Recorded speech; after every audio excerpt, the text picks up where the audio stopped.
faire la review de l'autre FC de chez HGLRC, la Zeus F722, mais cette fois en 30-30. Le manuel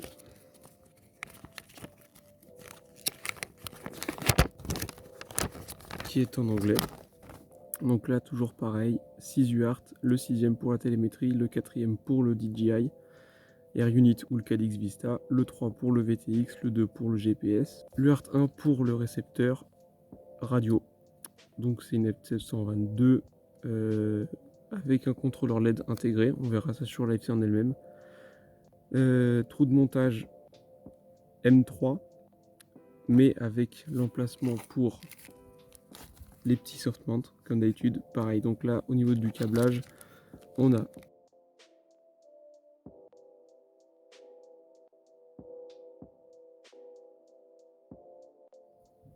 la voilà.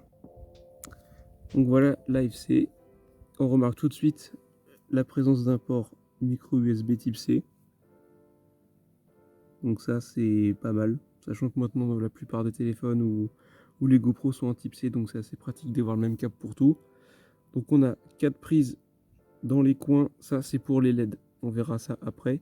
On a ici une prise pour les ESC, avec le courant, la télémétrie, etc.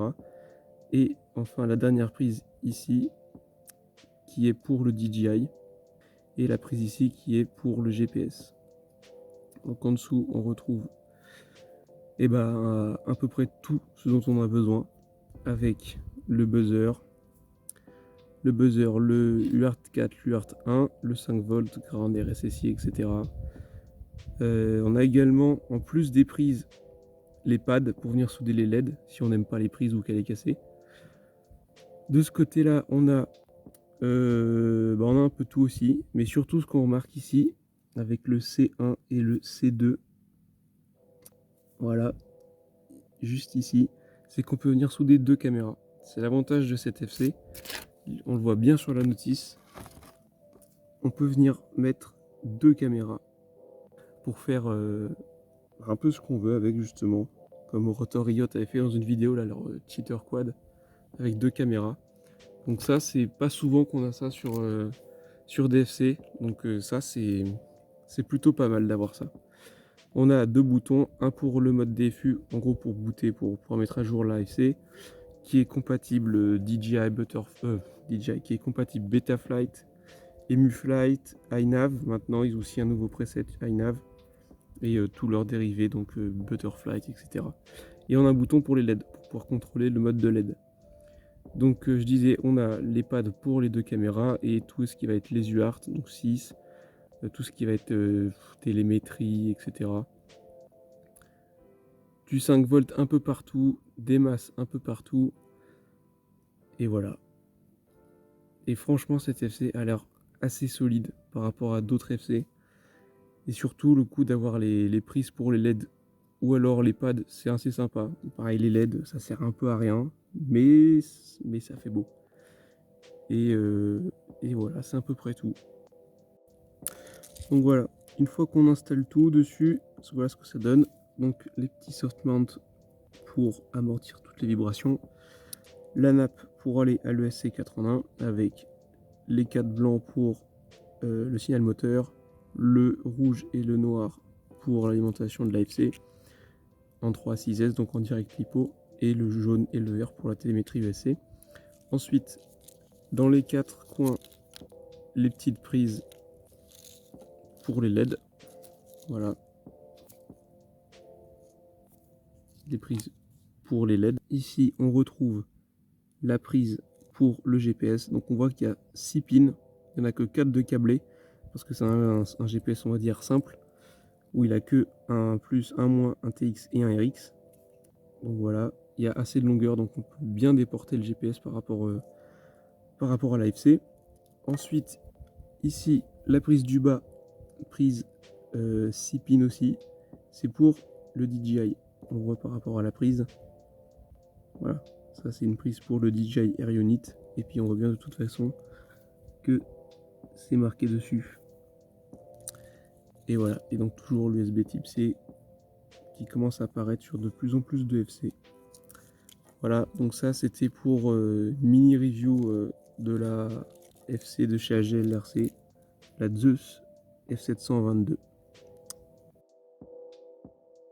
Voilà, donc la petite F722, donc version mini en 2020, c'est tout mignon. Et donc celle-là par contre elle a toujours un port USB normal, on va dire, elle n'a pas d'USB type C. Donc de ce côté-là on a la prise pour le système DJI, la prise qu'on reconnaît assez facilement. De ce côté-là, la nappe pour aller à l'ESC80, donc le plus, le moins pour alimenter en direct LiPo, les 4 câbles signaux des moteurs et la télémétrie avec le capteur de courant, s'il y en a un sur l'ESC bien sûr. Donc on retrouve ici le bouton de boot, voilà, juste ici, le bouton de boot pour flasher. Et en dessous, on retrouve pas mal de pads.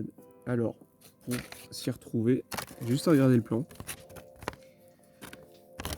Donc, on peut venir souder le VTX sur le côté, ici.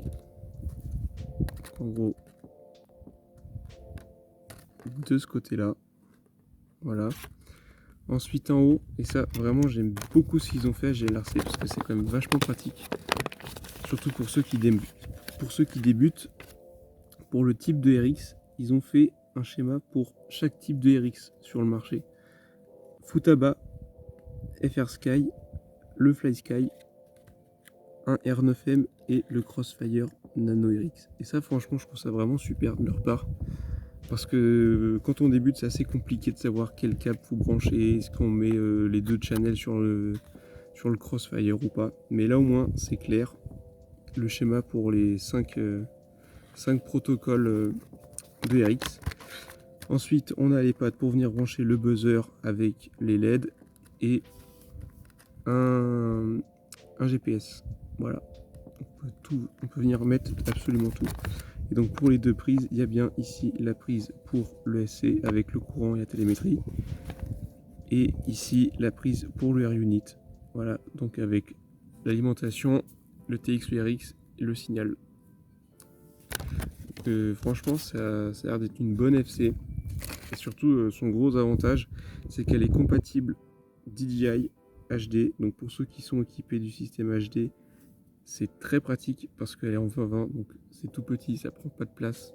On peut facilement la caser dans n'importe quel frame. Et surtout, bah, ça a l'air d'être assez de la qualité quand même.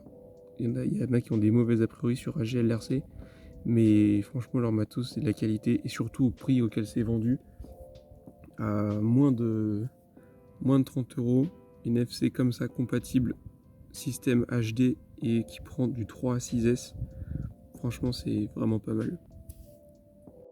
Voilà, maintenant le GPS pour la Zeus en F3. Donc d'abord la petite notice, bon toujours pareil, hein, un ground, un 5V, un TX, un RX. Et le petit GPS en lui-même. Voilà. GPS GLONASS 5V, tout ce qui est de plus basique. Et qui pèse rien du tout, mais qui est bien pratique quand on fait soit du long range ou soit quand on aime bien voir les infos de vol. Tout ce qui va être vitesse ou le rescue mode aussi. Et toujours les petits autocollants. Et on termine avec les LED. Voilà, il y en a 4. Donc ça, elles peuvent directement venir se brancher sur la Zeus, la version 3030. Et voilà, et la gaine thermo. Donc ça pareil, hein, c'est assez basique aussi. 4 LED avec les prises des deux côtés ou alors en version soudable. Donc voilà, ça prend du 5V, ground et le signal pour les LED. Voilà, donc ça peut être sympa sur un quad pour illuminer tout ça. Hop, et la gaine thermo fournie parce que HGLRC, pardon, ils font les trucs bien. Voilà, c'est à peu près tout pour la review de tout ce pack là. On va aller souder ça et tester tout ça.